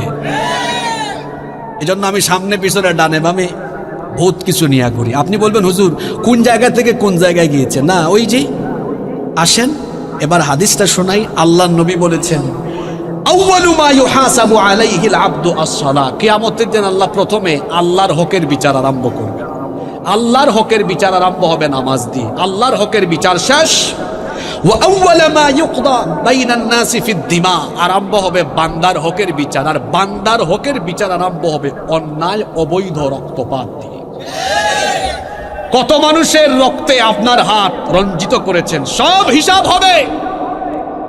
কত নিরপরাধী মানুষকে অপরাধী বানিয়ে তাদের রক্ত ঝরিয়েছেন, সব হিসাব আল্লাহর সামনে সেদিন হবে। হিসাব আছে, বিচার আছে। আল্লাহর কাছে বিচারের নামে কোনো অবিচার। আমরা মানুষ, আমাদের মধ্যে বিচারের নামে অবিচারের হাসলত থাকতে নাকি থাকতে পারে না? থাকতে পারে। এজন্য আপনি দেখবেন যে মাঝে মাঝে নিরপরাধীও অপরাধী হয়ে বাইরে থাকে, অপরাধী নিরপরাধী হয়ে বাইরে থাকে, আর নিরপরাধী অপরাধী হয়ে ভেতরে থাকে। কত মানুষ কোনো কিছু খায় নাই, তারপরেও তারে খাবার না বানাইয়া ঢুকায় রেখে দিয়েছে। আর আরেকজনের হিসাব নিকাশ দেখা গেল পত্রিকায় লিখেছে, আমরা বলি না, যে তার সারা জীবনের বেতনই হয়েছে 1,89,00,000 টাকা, আর তার সম্পত্তি হয়ে গেছে 1,000 কোটি টাকার উপর। কোনো বিচার করে বলেন? তা আমাদের বিচারের নামে অবিচার, এটা আমাদের আমি মানুষ, আমার মধ্যে থাকতে পারে, কিন্তু আল্লাহ তো হচ্ছেন আহকামুল হাকিমিন, সর্বশ্রেষ্ঠ বিচারক। কি বলেন? এমন চুরি আছে না নাই? যার কথা বললাম এটাকে আমি বানায় বলছি নাকি পত্রপত্রিকা এগুলো আছে না নাই? জোরে বলেন। আমার দেশে সম্পদের অভাব নাই, শুধু ভালো মানুষের অভাব। এদেশে যেমন আছে সম্পদের খনি, ঠিক তেমনি আছে ছেঁচড়া, চোর, বাটপার আর দুর্নীতিবাজের খনি। যদি এই সম্পদগুলোকে ভালো মানুষেরা সুষম বন্টন করত, তাহলে এই দেশ সমৃদ্ধ হয়ে যেত। আল্লাহ আমাদেরকে হেফাজত করেন। রহমানের বান্দাদের 8 নম্বর গুণাবলী হলো এরা জিনা, বেবিচার, অশ্লীলতার ধারে কাছে যায় না। এজন্য আল্লাহ বলেছেন, ওয়ালা ইয়াজনুনা ওয়া মান ইয়াফআল যালিকা ইয়ালকা আসামা। রহমানের বান্দারা জিনার কাছে যায় না, জিনা করে না। চোখের জিনা, কানের জিনা, জবানের জিনা, কোনো প্রকার জিনার ধারে কাছে যায় না। চরিত্রের হেফাজত করে। মোমেন তো তার চরিত্রকে হেফাজত করবে। বিয়ের বয়স হয়ে গেলে বিয়ে করে ফেলবে, বিয়ের সামর্থ্য হয়ে গেলে বিয়ে করে ফেলতে হবে। এখানে আপনারা যারা গার্ডিয়ান আছেন, আপনাদেরকে বলছি, ছেলে মেয়েরা উপযুক্ত হয়ে গেলে বিয়ে শাদী দিয়ে দিবেন। বিয়ের সম্পর্ক কেরিয়ারের সাথে নয়, বিয়ের সম্পর্ক হলো চরিত্রের সাথে। সঠিক বয়সে উপযুক্ত সময়ে কেউ যদি বিয়ে না করে, তার যৌবন নষ্ট হবে, চরিত্র ধ্বংস হয়ে যাবে, চরিত্র বিনাশ হয়ে যাবে। পৃথিবীতে যত ব্যক্তি সফল হয়েছেন, তারা বিয়ে করার পরে সফল হয়েছেন, বিয়ের আগে কেউ সফল হয়। আজকে উপজেলা চেয়ারম্যান সাহেব আসছেন নাকি? মাশাআল্লাহ, ভালো আছেন আপনি? ওনাকে কেন বলেছি? তিনি চেয়ারম্যান হয়েছেন, আপনি রাগ করিয়েন না, বিবাহের আগে না পরে। কথা বলেন না কেন? আমি বুঝাচ্ছি, মানুষ প্রতিষ্ঠিত হয় বিয়ের পরে। দেখেন আজকে তিনি কত সম্মানিত ব্যক্তি। এই দেবহাটা উপজেলা পরিষদে সর্বোচ্চ সম্মানিত ব্যক্তি তিনি, উপজেলা চেয়ারম্যান। আল্লাহ ওনাকে আরো সম্মানিত করেন, বলেন আমিন। আলহামদুলিল্লাহ, আল্লাহ ওনাকে দিনের জন্য কবুল করেন, বলেন আমিন। মেম্বার সাহেব আছেন না, পুস্তারের নাম পড়লো, ওই যে ভাইস চেয়ারম্যান সাহেব আছেন, মেম্বার সাহেব আছেন। আপনাদেরকে হাসানোর জন্য বলতেছি না, আমি দেখাচ্ছি। দেখেন ওনারা যে স্ব জায়গায় প্রতিষ্ঠিত, বিয়ের আগে না পরে। আমি পরিচিত হুজুর হয়েছি বিয়ের আগে না বিয়ের পরে। যত মানুষের টাকা পয়সা আছে দেখবেন সব বিয়ের আগে হয়েছে না পরে হয়েছে। তা আপনার কাছে যে আপনার মেয়ের বিয়ে দেওয়ার জন্য কোনো ছেলে প্রস্তাব নিয়ে আসলে আগেই যে বলে ফেলেন বাড়ি গাড়ি আছে কিনা। 24-25 বছর বয়সে কি বাড়ি গাড়ি, ইন্ডাস্ট্রি, ফ্যাক্টরি হয়ে যায়? যার হয়ে যায় ওটা তার না, ওটা তার বাপের আর তার দাদার। যে বাপ দাদার পরিচয়ে চলে সে গাধা, আর যে নিজের পরিচয়ে চলে সে শাহজাদা। আপনার মেয়েকে গাধার কাছে বিয়ে দিয়েন না, শাহজাদার কাছে বিয়ে দিয়েন। আমাদের নবী নবুয়ত পেয়েছেন বিবাহের আগে না পরে। জোরে বলেন। 25 বছরে বিয়ে করেছেন, নবুয়তের দাওয়াত শুরু করেছেন 40 বছর বয়স। এর মানে বোঝাতে চেয়েছি, বিয়ের সম্পর্ক, বিবাহের সম্পর্ক কেরিয়ারের সাথে না, বয়সের সাথে না, এটার সম্পর্ক চরিত্রের সাথে। কিসের সাথে? আরে মানুষ তো বিয়ে করার পরে তাই সে বরকত পায়। এটা আল্লাহ কোরআনে সূরা নূরে ওয়াদা করেছেন যে আমি বরকত দিয়ে তোমার দারিদ্রতা বিমোচন করে দিব। সুবহানাল্লাহ। সমাজ থেকে যদি জিনা দূর করতে চান, বিবাহকে সহজ করে দিতে হবে। ঢাকায় গেলে দেখবেন ওই যে বটতলা, রমনার বটমল, তারপর ওই যে আরেকটা জায়গা আছে ওই যে হাতির ঝিল, ওইদিকে গেলে দেখবেন স্কুল কলেজের ছেলে মেয়েরা কবুতরের জোড়ার মতো বসে বসে বাদাম খায়। আমার দেশের প্রশাসন কিংবা সমাজ এখানে গিয়ে কিন্তু খুব একটা বাধা দিচ্ছে না। আমরা তো ঢাকায় নিয়মিত যাতায়াত করি, কিন্তু এখানে যদি 19-20 বছরের দুইটা ছেলে মেয়ের বিয়ে হয়, দেখবেন সমাজে কত আলোচনা, এত ছোট বয়সে কেন বিয়ে দিয়েছে। কিন্তু কুড়িগ্রামের ভুরুঙ্গামারি থেকে যখন ক্লাস 5-এর ছেলে তার দুই বান্ধবী নিয়ে কক্সবাজারে বেড়াতে যায়, তখন কিন্তু কথা নাই। আপনি যদি অবৈধ প্রেম, হারাম রিলেশন এগুলো যদি সমাজ থেকে বন্ধ করে দিতে চান, চরিত্র ঠিক করার জন্য বিয়ে শাদীকে সহজ করে দিতে হবে। জিনা বন্ধ হয়ে যাবে, সমাজ সুন্দর হয়ে যাবে, যুবকের চরিত্র ভালো হয়ে যাবে। কারণ তার কাছে যখন বউ থাকবে, তার ঘরে বউ থাকলে সে তো আর অন্য মেয়ের দিকে তাকানোর আর কোনো দরকারই নাই। চরিত্র ভালো হয়ে যাবে। রহমানের বান্দাদের গুণ হলো তারা জিনা করে না। তবে তাই বলে যারা 9-10-এ পড়ো তোমাদের বিয়ের বয়স হয় নাই, তোমরাও কিন্তু এই বয়সে দেখা যায় এমন পাকনা এমন পাকা পাকছে, তারা এখন 7-8-এর ছেলে মেয়েরাও সংক্ষেপে বলে ফেলে শর্ট ফর্ম GF আর BF। খবরদার উল্টাপাল্টা কথা বলবা না, চরিত্র ঠিক করো। তোমার এই বয়স হলো পড়াশোনার বয়স। তোমরা যারা স্কুলে পড়ো, কলেজে পড়ো, শোনো, এই বয়সে তোমরা ফিতনায় পড়ে যাও না। আজান হলে নামাজে যাও, পড়াশোনায় মনোযোগী হও, মা বাবার কথা শোনো, শিক্ষক শিক্ষিকাদের কথা শোনো। পড়াশোনা শেষ করে কেরিয়ার যদি ভালো হয়, তুমি একজন সৎ চরিত্রবান ছেলে যদি হও, কোনো মেয়ের পিছনে তুমি ঘোরা লাগবে না। দেখবা সাতক্ষীরার সুন্দরী সুন্দরী মেয়ের বাপ তাদের মেয়ে বিয়ে দেওয়ার জন্য তোমার পেছনে ঘুর করবে। নিজেকে ওই জায়গায় নিয়ে যাও যাতে মানুষ তোমার পেছনে ঘুরে। তুমি লুচ্চা বদমাশ ছেলের মতো মেয়েদের পিছনে ঘুর করো। নিজেকে সভ্য চরিত্রবান হিসাবে গড়ে তুলো। যুবকেরা, তরুণেরা পারবা তো ইনশাআল্লাহ। আল্লাহ সবাইকে তৌফিক দান করে। এটা পারলে নেককার স্ত্রী পাওয়া যাবে। এটা যদি করতে পারে নেককার স্ত্রী পাওয়া যাবে। আর যদি যৌবন পথে ঘাটে নষ্ট হয়, তা আপনি তো বিয়ের আগে কত ঘাটের পানি খাইছেন, আপনি আর বিয়ের পরে যে কি করবেন? আপনার বউও টিকবে না, তো এটা পালায় যাবে। কারণ আপনার ব্যাটারির চার্জ আগেই শেষ। আমি কি হাসার জন্য কথা বলছি? তো চার্জ যদি আগেই শেষ হয়ে যায়, সাপ্লাই দিতে পারবেন তো? শেষ তো। আপনি তো কত ঘাটের পানি খেয়ে ফেলছেন। এজন্য আজকে বেশিরভাগ যুবকদের দাম্পত্য জীবনে সমস্যা দেখা যাচ্ছে। আপনারা হাসতেছেন, পত্র পত্রিকা পড়ে দেখবেন দাম্পত্য কলহ বাড়ছে, এখন সংসার ধ্বংস হয়ে যাচ্ছে। এর অধিকাংশ কারণ হলো এই অসভ্যতা, নোংরামির ফলাফল।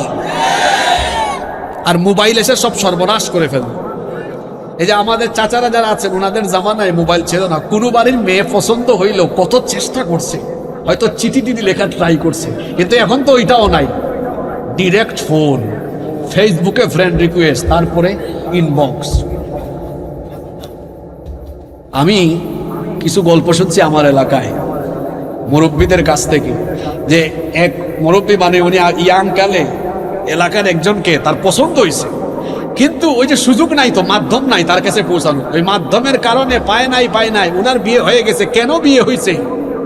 এরপরে উনি আরো 10 বছর বিয়ে করে নাই, এই বিরহে। কিন্তু এখন আর এটা লাগে না। এখন যদি কাউরে খালি দেখে, তো খালি নামটা যদি জানতে পারে, তো যে কোনো কায়দায় খুঁজাবেন। কি বলেন, পারবে না? তো এই তথ্য প্রযুক্তির অপব্যবহারের কারণেও এখন যুবকদের চরিত্র নষ্ট হয়ে যাচ্ছে। আমার যুবক তরুণ ভাইদেরকে বল, ভাইরা সাবধান, প্রযুক্তির অপব্যবহার থেকে নিজেকে হেফাজত করতে হবে। আমরা পারবো না ইনশাল্লাহ? আপনাদের খুব কষ্ট হচ্ছে, তাই না? আমরা শেষ পর্যায়ে চলে আসতেছি, একটু মনোযোগ দিবেন। নাম্বার 9 নাম্বার, রহমানের বান্দারা মিথ্যা সাক্ষী দেয় না। অবশ্য আমাদের দেশের সব মানুষ ভালো, কোনো মিথ্যা সাক্ষী নাই। জি, আরে মিথ্যা সাক্ষ্য দিতে দিতে দিতে দিতে দিতে দিতে আমরা এত নিচে নেমেছি, যারা লক্ষ লক্ষ মানুষের সামনে কোরআনের তাফসীর করতেন, তাদের বিরুদ্ধে মানুষ মিথ্যা সাক্ষ্য দিয়েছে। আল্লাহ তাআলা বলেছেন, ওয়াল্লাযীনা লা ইয়াশহাদুনা যুর। রহমানের বান্দা হলো তারা, মিথ্যা সাক্ষ্য দেয় না যারা। খবরদার, মিথ্যা বলা এবং মিথ্যা সাক্ষ্য দেওয়া এটা বড় জঘন্য গুনাহ। কারণ মিথ্যা বলা বা মিথ্যা সাক্ষ্যের মাধ্যমে বাতিল মত প্রতিষ্ঠিত হয়। এজন্য একজন মুমিন কখনো তার এই জবান নাপাক করে মিথ্যা বলা বা মিথ্যা সাক্ষ্য দিতে পারে। আপনাদের এই পারুলিয়া সমাজে যদি কোনো একটি সামাজিক বিচার বা মীমাংসা বৈঠক বসে, সেখানে যদি কোনো একটি মিথ্যা সাক্ষ্যকে কেন্দ্র করে বিচারের রায় দেওয়া হয়, তাহলে দেখবেন ওই বিচারের নামে অবিচারের কারণে বিরাট বড় ক্ষতি হয়ে যেতে পারে। এজন্য খবরদার, মিথ্যা সাক্ষ্য এটা যেন আমাদের সমাজে প্রতিষ্ঠিত হতে না পারে। এজন্য আল্লাহ বলেছেন, রহমানের বান্দা যদি হতে চাও, মিথ্যা বলা, মিথ্যা সাক্ষ্য দেওয়া ছেড়ে দাও। 10 নম্বর হলো, রহমানের বান্দারা বেহুদা ফালতু কথা বা কাজ করে না। তাদের পরিচয় হলো ইযা মাররু বিল্লাগবি মাররু কিরামা। এরা কোনো জায়গা দিয়ে হেঁটে গেলে যেখানে অনর্থক কাজ হয়, সোজা চলে যায়, তাকায়ও না ওইদিকে। আমাদের দেশে বেহুদা কাজের গুরুত্বপূর্ণ প্ল্যাটফর্ম হলো বিভিন্ন এলাকার অলিগলিতে স্থাপিত হওয়া চায়ের টঙের দোকান, যেটাকে আমি বলি বাংলাদেশের সেকেন্ড পার্লামেন্ট। কি বলেন আপনারা? ওখানে চায়ের দোকানদার স্পিকারের ভূমিকায় থাকে। আর এই ইলেকশন, যদি আপনাদের এলাকায় ইলেকশন আসছে কিনা জানি না, ইলেকশন আজকে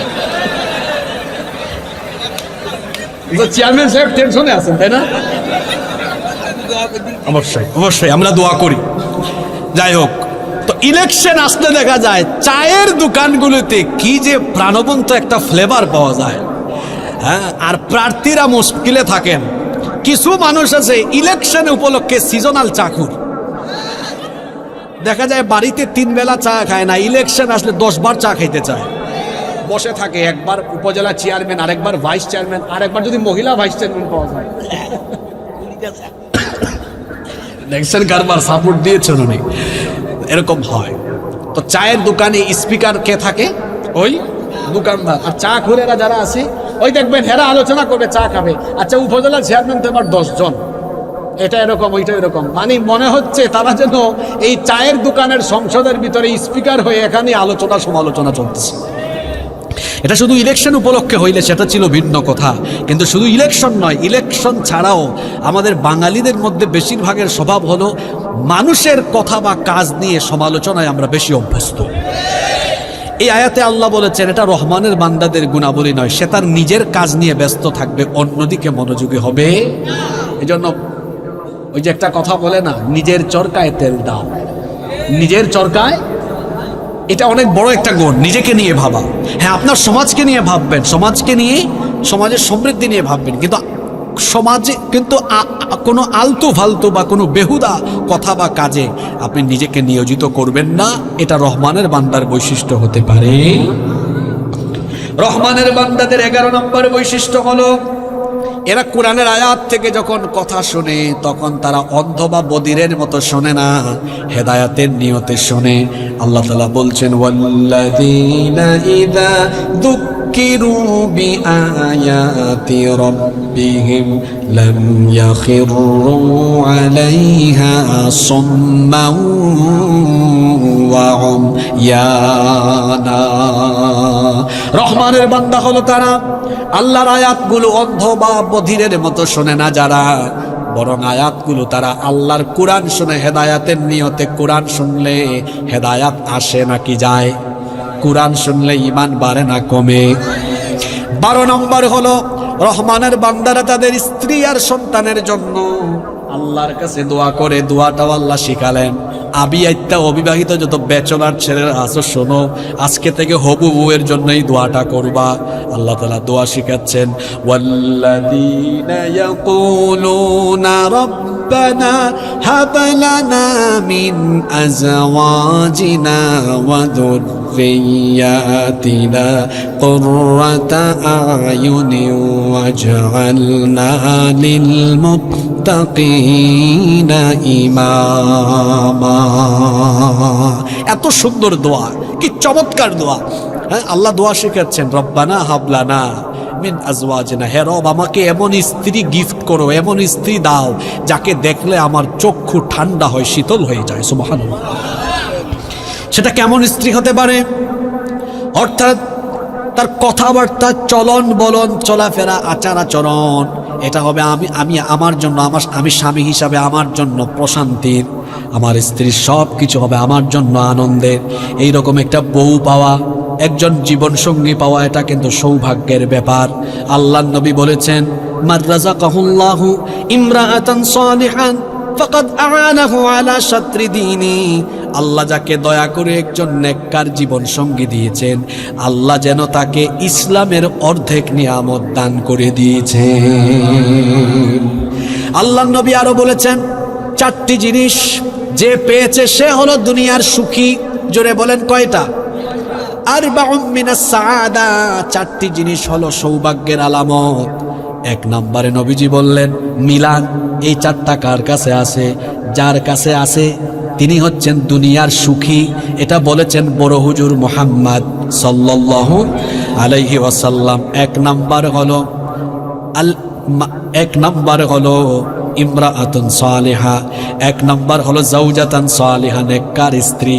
দুই নাম্বার হলো আল মাসকানুল ওয়াসি', প্রশস্ত বাড়ি, বড় সুন্দর বাড়ি নয় বরং প্রশস্ত বাড়ি, খোলামেলা বাড়ি। তিন নাম্বার হলো আল মারকাবুল হানি, চলার জন্য একটা বাহন।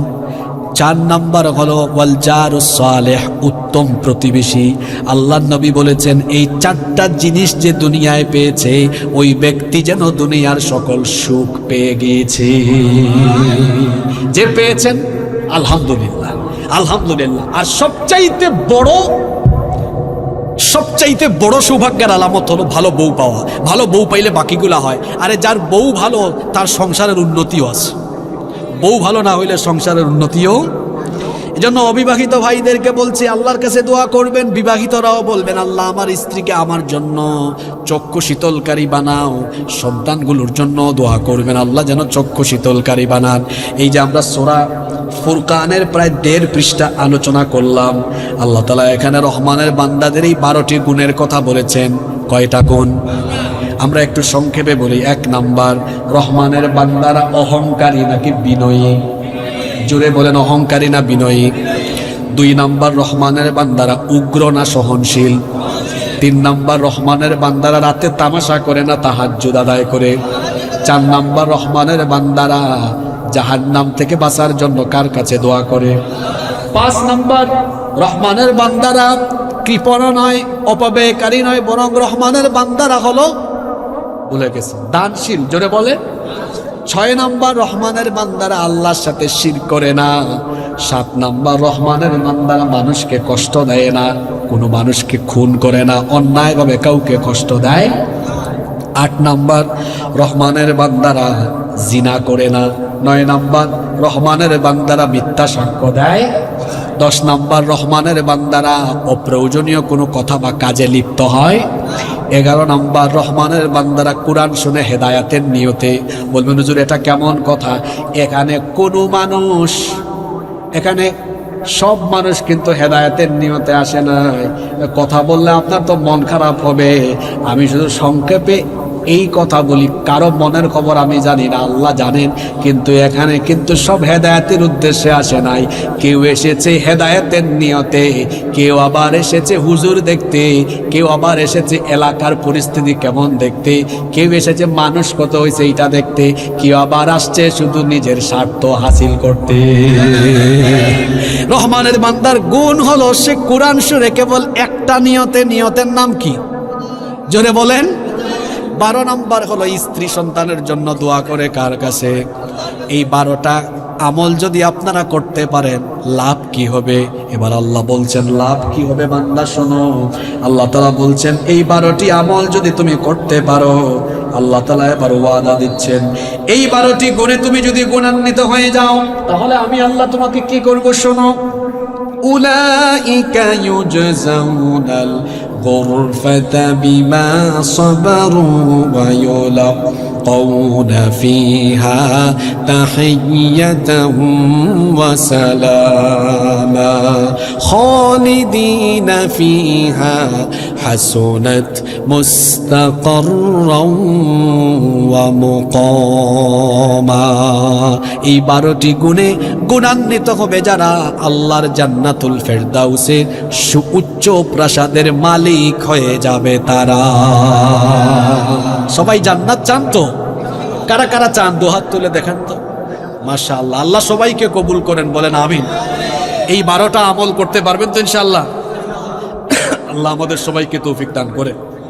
আমি ভাবি নাই এই অসুস্থ শরীর নিয়ে আমি এত সময় কথা বলতে পারবো। আল্লাহর শুকরিয়া জানাচ্ছি, তিনি আমাকে তৌফিক দিয়েছেন। যতগুলো কথা বলেছি আল্লাহ যেন আমাদের সবাইকে আমলের তৌফিক দেন। এখানে অনেক গুণী মানুষ এসেছেন, উপজেলা চেয়ারম্যান সাহেব, ভাইস চেয়ারম্যান সাহেব, এখানে আওয়ামী লীগের অনেক নেতৃবৃন্দ এসেছেন, আরও অনেক ব্যবসায়ী কিংবা আরও অনেক জ্ঞানী গুণী মানুষ এসেছেন। যারা এসেছেন আল্লাহ তাআলা সবাইকে কোরআনের জন্য কবুল করে নেন, বলেন আমিন। এবং বিশেষ করে প্ল্যানিং চেয়ারম্যান সাহেব, মাশাআল্লাহ, আল্লাহ আমাদের সবাইকে কবুল করে নেন, বলেন আমিন। মাহফিল কমিটির কোনো কথা থাকলে আমরা শুনবো, না থাকলে অনুমতি পেলে আমরা মোনাজাতে চলে যাব। না 11:30 না আমার আধা ঘন্টা একটু করেন। বসেন শোন, আপনারা ফেসবুকে পোস্ট দেখেছেন কিনা আমি যে কয়েকদিন ধরে অসুস্থ, জানেন আপনারা? আচ্ছা, অনেকে হয়তো জানেন। আমি আজকে 5 দিন ধরে প্রচণ্ড অসুস্থতায় ভুগছি, আমার শরীরে এখনো জ্বর আছে। তো ইহসান করার মন মানসিকতা আপনাদের থাকা উচিত। আমি অসুস্থতা নিয়ে কথা বলেছি, আর কাজের কথা এটা 10 মিনিট বললেই কাজ হয়।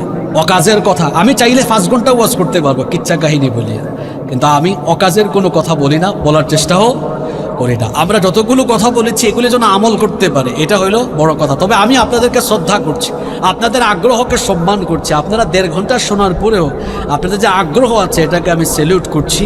আমার এনার্জি থাকলে, সুস্থ থাকলে আপনাদেরকে আরও সময় দিতাম, কথা বলতাম। আমি আপনাদের দোয়া চাই, আপনারা আমার জন্য খাস করে দোয়া করবেন, আল্লাহ যেন আমাকে শিফা দান করেন। দোয়া করবেন তো ইনশাআল্লাহ? আচ্ছা, আমাদের এক বোন দোয়া চেয়েছেন, তার পুত্র সন্তান একটা, তিনি দোয়া চেয়েছেন, আমরা তার জন্য অবশ্যই দোয়া করবো ইনশাআল্লাহ। সবাই বসে, অবশ্যই অবশ্যই সবার জন্যই দোয়া হবে ইনশাআল্লাহ। তাহলে মোনাজাত করে ফেলবো, আমার উপর কেউ মনোকষ্ট নেই আমরা, কেমন? আল্লাহুম্মা আমিন। ربنا ظلمنا أنفسنا وإن لم تغفر لنا وترحمنا لنكونن من الخاسرين رب العالمين। গভীর রাত পর্যন্ত হাজার হাজার বান্দা বান্দিরা নীরবে বসে বসে তোমার কালাম থেকে আলোচনা শুনেছেন। এই মানুষগুলো দুনিয়াবি কোনো স্বার্থে এখানে সমবেত হন নাই। মালিক, এখানে যারা এসেছেন কেবলমাত্র তোমার কালামের, তোমার কিতাবের টানে ছুটে এসেছেন। এখানে যারা এসেছেন সবাই শুধুমাত্র কোরআনের মহব্বতে ছুটে এসেছেন। আল্লাহ, আমাদের এই মহব্বত তুমি কবুল করো। আর আমরা যারা এসেছি আমাদের আমলের খাতা থেকে সগীরা কবিরা জানা অজানা সব গুনাহ মাফ করে দিয়ে আমাদেরকে বেগুনাহ বানিয়ে, মাসুম বানিয়ে বাসায় ফিরাইয়া দাও। আমাদের স্ত্রী সন্তানদেরকে মাফ করে দাও, আমাদের পিতা মাতাকে মাফ করে দাও রব্বুল আলামিন। আমাদের মধ্যে যারা অসুস্থ তাদেরকে শিফা দান করে দাও। কয়েকদিন ধরে আমিও প্রচণ্ড অসুস্থতায় ভুগছি, আল্লাহ আমাকেও তুমি শিফা দান করে দাও রব্বুল আলামিন। অনেকেই দোয়া চেয়েছেন, যে যে নিয়তে দোয়া চেয়েছেন সকলের নিয়ত তুমি কবুল করে নাও। আমার এক বোন দোয়া চেয়েছেন, আল্লাহ তুমি তাকে নেককার সন্তান দান করে দাও। আমার ডানে বামে উপজেলা নির্বাচনে সম্ভাব্য অনেক প্রার্থীরা দোয়া চেয়েছেন, উপজেলা চেয়ারম্যান সাহেব আছেন, ভাইস চেয়ারম্যান সাহেব সহ আরও অনেকেই দোয়া চেয়েছেন। আল্লাহ, এই উপজেলার জন্য যাকে তুমি সবচাইতে বেশি পছন্দ করো তাকেই তুমি এই উপজেলা পরিষদের জন্য তাদেরকে মনোনীত করে দিও রব্বুল আলামিন। প্রত্যেক প্রার্থীদেরকে সুস্থভাবে জনগণের কাছে গিয়ে ক্যাম্পেইন করার তৌফিক তাদেরকে দান করো রব্বুল আলামিন। সকলকে শারীরিক সুস্থতা দান করো। চেয়ারম্যান সাহেব, ভাইস চেয়ারম্যান সাহেব দোয়া চেয়েছেন, আল্লাহ তাদেরকে সুস্থভাবে ইলেকশনের কাজ করার তৌফিক দাও রব্বুল আলামিন। সুন্দর এবং সুশৃঙ্খল পরিবেশে দাঙ্গা হাঙ্গামা ছাড়া যেন অত্র উপজেলায় ইলেকশন অনুষ্ঠিত হয় সেই রকমের ব্যবস্থা করে দাও। ইউনিয়নের চেয়ারম্যান সাহেব এসেছেন, দোয়া চেয়েছেন, আল্লাহ তুমি তাকে মাফ করে দাও। আমার ডানে বামে অনেক জ্ঞানী গুণী মানুষজন বসে আছেন, আল্লাহ তুমি সবাইকে মাফ করে দাও। এই মাদ্রাসাটিকে কবুল করে নাও। মাদ্রাসায় যারা জমি দান করেছেন, মাদ্রাসায় যারা সহযোগিতা করেছেন সবাইকে মাফ করে দাও। মাদ্রাসার ছাত্রদেরকে মাফ করে দাও। মাহফিলের সম্মানিত সভাপতি নুরুল হুদা সাহেব অসুস্থ অসুস্থ, আল্লাহ তুমি তাকে শিফা দান করে দাও। মাদ্রাসার উস্তাদদেরকে মাফ করে দাও, ছাত্রদেরকে কবুল করে নাও, মাদ্রাসার সব সমস্যা তুমি দূর করে দাও। অসংখ্য মায়েরা বোনেরা মাহফিলে এসেছেন, আমার মা বোনদেরকে মাফ করে দাও, তাদের গুনাহগুলো মাফ করে দাও, নামাজি বানিয়ে দাও, পর্দায় থাকার তৌফিক দাও। অনেক মিডিয়ার ভাইয়েরা এসেছেন, আল্লাহ তাদেরকেও তুমি মাফ করে দাও, তাদেরকে ইখলাসের সাথে কাজ করার তৌফিক দাও। আল্লাহ আমাদের মা বাবাকে তুমি মাফ করে দাও। আল্লাহুম্মা গফিরলি ওয়া লিওয়ালিদাইয়া ওয়া কুর রাব্বিরহামহুমা কামা রাব্বায়ানি সগীরা। আল্লাহ দীর্ঘ সফর করে শারীরিক অসুস্থতা নিয়ে যতগুলো কথা বলেছি, মনের অজান্তে যদি কোনো কথা ভুল বলে ফেলি, আল্লাহ তোমার বান্দা বান্দীদের স্মৃতিপট থেকে সেগুলো মুছে দাও। যতগুলো কথা সত্য সুন্দর বলেছি, সেগুলো আমাদের সকলকে বাস্তব জীবনে আমল করার তৌফিক দান করে দাও। সাল্লাল্লাহু তাআলা আলা খায়রি খালকিহি মুহাম্মাদিন ওয়া আলিহি ওয়া আসহাবিহি আজমাইন بفضل سبحان ربك رب العزة عما يصفون وسلام على المرسلين والحمد لله رب العالمين. وجاء الآخر كلامنا عند الموت لا إله إلا الله محمد رسول الله. والسلام عليكم.